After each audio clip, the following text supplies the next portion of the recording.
Está começando o podcast Inteligência Jurídica, canal oficial do Machado Meyer Advogados, que atualiza você com nossa visão sobre as questões que impactam seus negócios.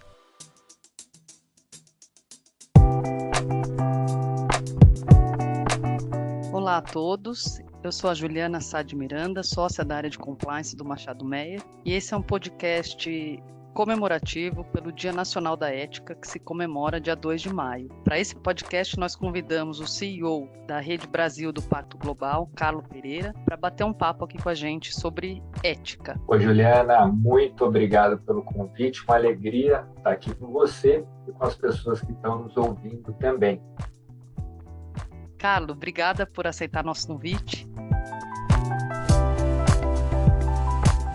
Queria começar sobre as suas impressões, ou sua opinião, na verdade, sobre o que é ética, se é que é possível delimitar. Olha só, de fato, como a gente conversou anteriormente, né, é um tema que dá para falar horas, horas e horas, e talvez eu nem fosse a pessoa mais indicada, né? Mas, de qualquer maneira, no sentido que eu sou um filósofo, né? O que eu faço ali no meu dia a dia é trabalhar a ética na prática, né? No conceito mais geral do que vem a ser ética, né? A gente pode entender como sendo uma parte da filosofia que vai estudar as ações humanas. Então, tem a ver com comportamento. Isso depende muito, também não é uma coisa estabelecida, escrita em pedra. Isso varia muito com a época na qual a gente vive, né? Com os costumes e valores daquela determinada época. E o que é interessante fazer esse paralelo, né? O Pacto Global, se não um conjunto de princípios e valores baseados em conceitos universais estabelecidos nas Nações Unidas, voltado para o comportamento esperado das empresas, né? Então, a ética, na verdade, é isso. A ética, na verdade, então, é essa tradução de quais são aqueles valores daquela sociedade naquele momento, para que a gente paute as ações das pessoas e também, sem dúvida nenhuma, das empresas e organizações em geral. Nesse sentido, Carlo, o Pacto Global, que é essa iniciativa das Nações Unidas, né, para fornecer diretrizes para a promoção do crescimento sustentável, da cidadania, por meio de lideranças corporativas comprometidas e inovadoras, qual é o papel do pacto, na verdade, na disseminação da ética aqui no Brasil? Olha só, é interessante a gente pensar a ética como uma coisa mais geral, que não apenas a integridade, né? Ou até a integridade de uma maneira mais holística. E o Pacto Global, ele está fundamentado, como eu comentei, em princípios e valores, e ele divide ali, então, esses princípios, são 10 princípios, né? Os 10 princípios do Pacto Global, estão divididos ali em direitos humanos, trabalho, meio ambiente, 10º princípio, que é, então, anticorrupção. E é interessante que, muitas vezes, quando a gente está falando em ética, está falando em comportamento, a gente pensa já no 10º princípio, que é a anticorrupção. Na verdade, não. Na verdade, quando a gente está pensando ali, né, num comportamento pautado pela ética, a gente está pensando em todos esses princípios. Então, vamos pensar no início do Pacto Global, por que ele foi criado. O Pacto Global, ele é criado, então, ali no que alguns chamam de terceira onda da globalização, ou alguns chamam só de globalização. E globalização, característica, a gente sabe, ou caracterizada, muito pela produção levada a países em desenvolvimento. E a gente sabe, então, que muitas vezes as práticas adotadas no país de origem não eram as mesmas para onde foi levada essa produção, né? Ou seja, aí voltamos para a ética. Ou seja, aquelas práticas e aqueles comportamentos exigidos naquela sociedade não eram levados, muitas vezes, para esses outros países. E aí, então, as empresas acabavam incorrendo em violações aos direitos humanos, né? Como, por exemplo, trabalho análogo à escravidão, trabalho infantil, ou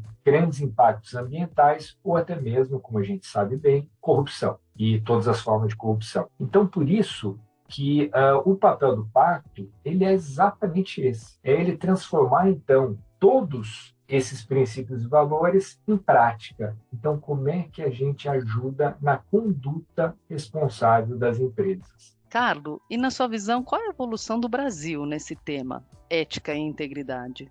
Eu acho que tem avançado muito o Brasil, né, em ética e integridade. E aí eu vou pensar em todos esses temas relacionados à natureza e à sociedade em geral, mas focando, então, a posteriori, por que não, na parte mais voltada à questão de corrupção, à questão de compliance, né? Justamente, e se bem que é interessante, né? Mesmo com a questão de compliance, a gente, esses dias em conversa na CGU, a discussão é até essa, né? Que o compliance, que muitas vezes está ali muito estabelecido para olhar questões de desvios relacionados à integridade e corrupção, ele, na verdade, é uma discussão que você sabe muito melhor do que eu, ele, na verdade, ou elas, as áreas de compliance, estão também sendo questionadas se não deveriam olhar, por exemplo, mesmo os compromissos estabelecidos publicamente de empresas para questões ambientais, como o clima, por exemplo. Por mais que a aplicação seja, você acabou no neutro em 2050, bacana, quem vai cuidar não é a área de compliance, mas quem vai olhar, como olha para os outros temas, seria então a área de compliance, né?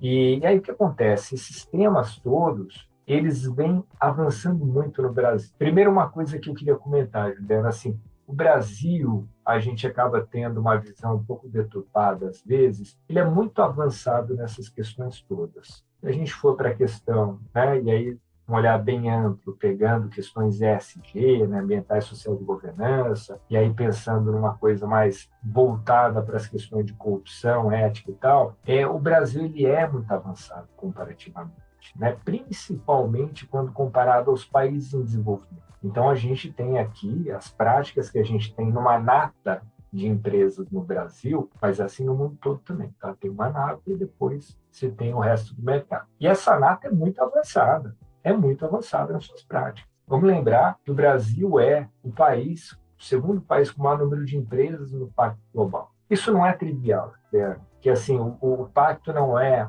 uma instituição policialesca, tá? Mas, ao mesmo tempo, a adesão ao pacto se dá de qual maneira? A liderança daquela empresa, a CEO, o CEO, envia, então, uma carta ao secretário-geral das Nações Unidas, né? Autoridade máxima, pensando em governo, se comprometendo aos 10 princípios do Pacto Global. Então, é uma mensagem muito forte. Então, e o Brasil é o segundo de 160 países que a gente está presente. Então, a gente vê por aí. A gente vê vários outros movimentos também, pensando na questão de corrupção. Você conhece bem as ações coletivas, né, de corrupção do Pacto Global. O Brasil é o grande exemplo hoje no mundo desse tipo de ação. A metodologia que é nossa, com o Banco Mundial e a transparência internacional. E o Brasil hoje é líder, né? O grande exemplo dentro do Pacto Global, mas mesmo fora do Pacto Global, em alguns institutos, como o Basel Institute, por exemplo, né? Grande referência no tema. E aqui o Brasil tem sido, então, aí um orientador, do que não até dessas ações. Então, eu entendo que a gente avançou muito. E a última camada que eu traria nesse sentido é com relação às lideranças empresariais.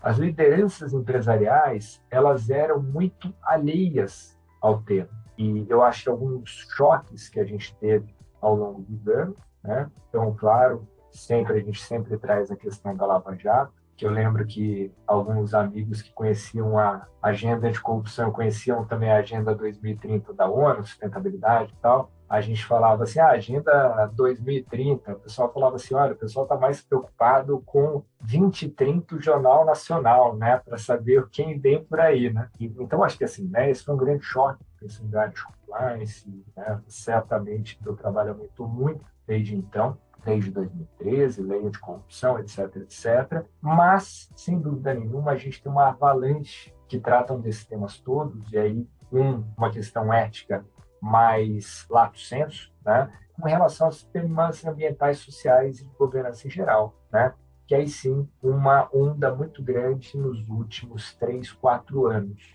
Então, hoje, o que era, por que não, quase que um pecado corporativo você levar temas ambientais, sociais, até mesmo de governança, por mais que pareça uma contradição, para diretorias executivas e para conselho de administração, hoje é o contrário. Hoje está fora do tom quem não leva e não tem mais espaço para isso não ser colocado. Tem que ser colocado, né? Então, mudou muito.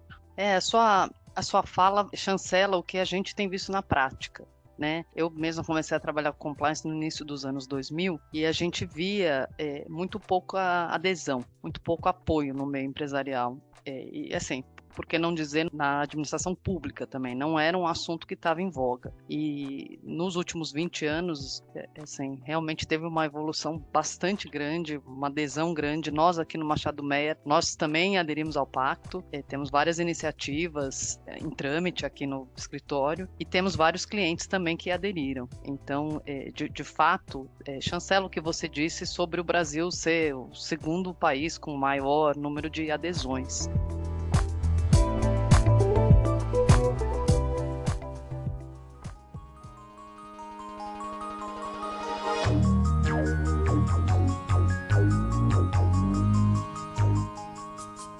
E outro ponto, Carlos, que eu queria ressaltar aqui é essa migração do conceito de integridade e compliance para algo um pouco mais amplo, que você falou bastante sobre ESG, né? O compliance, na verdade, a integridade, a ética, ele está mais inserido, uma primeira visão, né, no G de governança, que foi um pouco que você trouxe também, de estar lá na alta administração, no próprio conselho de administração, muitas vezes, a governança que vai reger aquela empresa, inclusive para assuntos ambientais e de clima, iniciativas sociais, de inclusão e tudo mais. E é algo que a gente tem visto aqui no escritório, visto com os nossos clientes, visto aqui, até aqui dentro da nossa própria casa mesmo, iniciativas de chamadas, né, de ESG, que a gente tem visto com uma força grande. E aí o último ponto que eu acho interessante que você trouxe foi falar um pouco das investigações que vieram, dessa preocupação que foi crescendo com assuntos de compliance, de governança, de integridade, e o legado que a Lava Jato trouxe, né? Assim, a gente teve outras operações, mas de fato a Lava Jato foi a grande operação conhecida no mundo todo. Então, queria saber um pouco da sua percepção sobre esse legado que foi deixado. Eu acho que, sem dúvida nenhuma, Juliana, com relação ao meio empresarial, o legado é muito importante, né? E porque quando a gente olha os números, o quanto a gente tinha de área de compliance nas empresas pré-Lava Jato e pós-Lava Jato, é uma coisa assim, massiva. Eu lembro uma vez, esses dias até eu estava tentando buscar esse número, assim, muitos estudos, só que inclusive o Pacto tem um estudo muito bom com relação a isso, a área de compliance nas empresas, mas acaba que são amostras muitas vezes muito viciadas. Então, por exemplo, uma pesquisa aqui tem ali 100 e tantas empresas respondentes, a outra ali tem 80 empresas respondentes. E aí, assim, se respondeu aquilo, né, na minha singela opinião, são empresas que já minimamente atentas ao tema, né? Agora, a pergunta é o seguinte, das 1.000 maiores empresas do Brasil, quantas têm área de compliance? Essa é uma pergunta que não sei se você sabe responder, eu não consigo, né? Mas, fato é que alguns estudos, mesmo esses que têm uma amostra pequena, etc., etc., a gente via que até 5, 6 anos atrás, aí eu tenho certeza que consegue responder com mais curiosidade do que eu, eram 30% das grandes empresas que tinham ali, né, a área de compliance. Hoje esse número, dependendo do estudo, ele vai para 80%, 90% das empresas, né? Isso é uma coisa. Outra coisa é o quanto essa cultura está internalizada. Vamos lembrar aqui das empresas que causaram grandes violações em questão de corrupção, grande escândalo de corrupção, boa parte, se não a maioria, tinham lá sua linha de compliance, né? Então, assim, ter a área de compliance não garante nada a ninguém. Então, acho que o grande passo, né, que eu aprendo cada vez mais com vocês é a questão da cultura da sustentabilidade. Né? Como é que a gente pratica essa cultura para permear, de fato, toda a organização, toda a nossa cadeia, né? Para que a gente consiga, então, de fato, afastar, né, esse fantasma de corrupção, né? Outra coisa, e aí indo para o início da tua pergunta ali, então o legado, eu acho que no mundo corporativo é muito esse. Entendo que o estabelecimento de áreas de compliance, estabelecimento de estrutura de compliance, né, os provedores de serviço, vamos levar em conta aqui que os próprios escritórios, né, Big Four, etc., se estruturaram muito mais para atender essas áreas também, né, ao longo dos últimos anos, por conta, claro, de uma demanda crescente. Então, acho que isso é um legado muito importante. Agora, com relação à tua primeira parte da tua pergunta, que é com relação a uma atuação mais ampla, né? O que me parece é que as áreas de compliance, como a gente acabou de concordar aqui, elas vieram muito a reboque de escândalos muito ali representados pela Lava Jato. Escândalos esses voltados à corrupção. Mas a área de conformidade da empresa, né, e entendo eu, que ela está ali para analisar a conformidade da empresa em relação a determinadas coisas, leis, padrões, etc, etc. Então, isso que eu falo, imagina só, se hoje, por exemplo, né, que a gente tem 84% do valor da empresa é voltado a ativos intangíveis, 76% desse número é, então, relacionado à reputação. Ou seja, reputação hoje é o que manda nas empresas, como a gente sabe, né? E aí, a gente está numa era, principalmente agora, a gente entrou numa era de que a gente está numa era de hipertransparência, até pela hiperconectividade que a gente vê no mundo. Hoje, o Brasil tem 2 celulares, 2 smartphones por pessoa. Né? E onde eu quero chegar nesse sentido? Né? Hoje, o que uma empresa fala, ela é registrada, com certeza, não vai ser esquecido, e vai ser cobrado. Então, imagina só, quando uma empresa estabelece compromisso público relacionado a tema como, por exemplo, mulheres em cargos de liderança, né? Relacionado à questão de gás de efeito estufa, enfim, qualquer tema que a gente queira pegar, me parece muito importante esse tema não ficar só na área responsável. Afinal, vamos lembrar que, assim, para uma empresa colocar que, olha, eu vou ter 50% mulheres em cargo de alta liderança até tal data, eu vou zerar carbono até tal data, esse compromisso ele foi aprovado no mínimo na diretoria executiva, mas provavelmente no conselho de administração. Que é o ponto que a gente trouxe, desculpa te interromper, mas que é o ponto que a gente trouxe sobre governança, né? Imagina. Sobre a importância da governança, tá realmente lá em cima. A alta administração tem que estar comprometida. Então, assim, legal, assim, né? Uma área de, sei lá, ambiental que vai dar conta daquele tema. Bacana. Então, assim, a meta está ali, tem que endereçar. Mas, assim, tem que ter um oversight, né, do conselho, um apoio aí de área de conformidade, compliance, né, ou até para a diretoria executiva, no sentido de entender se aquilo lá está sendo feito. E a gente está vendo agora vários grandes escândalos aí, perda de valor bastante significativo de algumas empresas, mundialmente falando, a que me veio à cabeça pelo menos, de pessoas empresas, na verdade, que estabeleceram compromissos esses estabelecidos de maneira talvez pouco baseado na ciência, vamos colocar dessa maneira, e aí o que acontece é que está tendo uma revolta de alguns acionistas minoritários, a mídia batendo para caramba, a população batendo para caramba, a sociedade batendo muito, a empresa perdendo valor. Então, hoje, primeiro, antigamente você não tinha muito estabelecimento de compromissos públicos, não tinha estabelecimento de metas nesses temas todos. Tá? Era muito focado financeiro, tal, como a gente sabe. Aí as empresas passaram a ter nessas metas internamente. Né? Hoje isso virou, até por demanda da sociedade, compromisso público. Então, eu entendo que, assim, me parece que é necessário isso estar na área de conformidade. Concordo integralmente. Queria fazer só um ponto aqui sobre o que você disse sobre o programa de integridade, né? Que o fato de você, da empresa, ter o programa não significa que ele, na verdade, é efetivo. Algo que a gente tem visto na prática também são as autoridades que estão ali do outro lado, negociando às vezes um acordo de leniência ou fazendo a avaliação do programa de compliance para eventualmente ter uma diminuição da pena, conforme prevista na lei anticorrupção. As autoridades focam muito na efetividade, né? O que comprova o seu ponto da questão da necessidade de a ética e a integridade permearem a cultura da organização, não apenas um departamento isoladamente.